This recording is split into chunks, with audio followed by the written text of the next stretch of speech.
సాధారణంగా digital ట్రాన్సాక్షన్స్లో scan చేసి pin enter చేసి చెల్లింపులు పూర్తి చేస్తుంటాము. యూపీఐ లైట్ వచ్చిన తర్వాత పిన్తో పని లేకుండా కొంత మొత్తం వరకు చెల్లించే వెసులుబాటు వచ్చింది. తర్వాత కొన్ని సంస్థలు ట్యాప్ అండ్ పే గ్యాడ్జెట్స్ను తీసుకొచ్చాయి. వీటితో పని లేకుండా కేవలం ఫేస్ రికగ్నిషన్ ఆధారంగా పేమెంట్ జరిపే సదుపాయం వచ్చింది. స్మైల్ పే పేరుతో ఈ విధానాన్ని ఫెడరల్ బ్యాంక్ అమల్లోకి తీసుకొచ్చింది. ఇక నుంచి పేమెంట్స్ చేయాలంటే ఎలాంటి వస్తువులు తీసుకెళ్లాల్సిన అవసరం ఉండదు. ఫెడరల్ బ్యాంక్ తీసుకొచ్చిన స్మైల్ పే విధానంలో వినియోగదారులు ఫేస్ రికగ్నిషన్తో చెల్లింపులు చేయవచ్చు. స్మార్ట్ ఫోన్ గ్యాడ్జెట్స్తో పని లేకుండా కేవలం 2 దశల్లోనే ఈ చెల్లింపులను పూర్తి చేయవచ్చు. UIDAIకి చెందిన భీమ్ ఆధార్ పే స్మైల్ పేను అధునాతన ఫేషియల్ ఆథెంటికేషన్ టెక్నాలజీతో రూపొందించారు. బ్యాంక్ మర్చెంట్స్ తమ మొబైల్ ఫెడ్ మర్చెంట్ అప్లికేషన్లోని పేమెంట్ ఆప్షన్లలో ఉండే స్మైల్ పే ఆప్షన్ను ఎంపిక చేసుకుని దీన్ని రూపొందించవచ్చు. ఫెడ్ మర్చెంట్లు కస్టమర్ ఆధార్ నంబర్ ఎంటర్ చేస్తారు.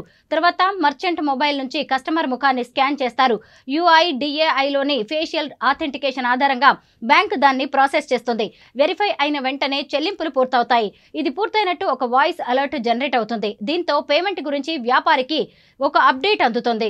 ఈ విధానంలో ఒక్కో లావాదేవీకి 5,000 రూపాయల వరకు పరిమితి ఉంటుంది. నెలకు 50,000 రూపాయల వరకు ఈ విధానంలో చెల్లింపులు చేసేందుకు బ్యాంక్ అనుమతినిచ్చింది.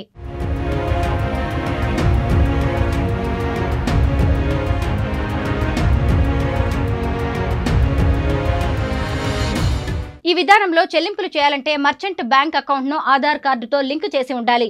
ఈ సేవలతో చాలా ప్రయోజనాలు కూడా ఉన్నాయి. కార్డ్, క్యాష్, మొబైల్ వంటి డివైజ్లను లావాదేవీల కోసం వెంట తీసుకెళ్లాల్సిన అవసరం లేదు.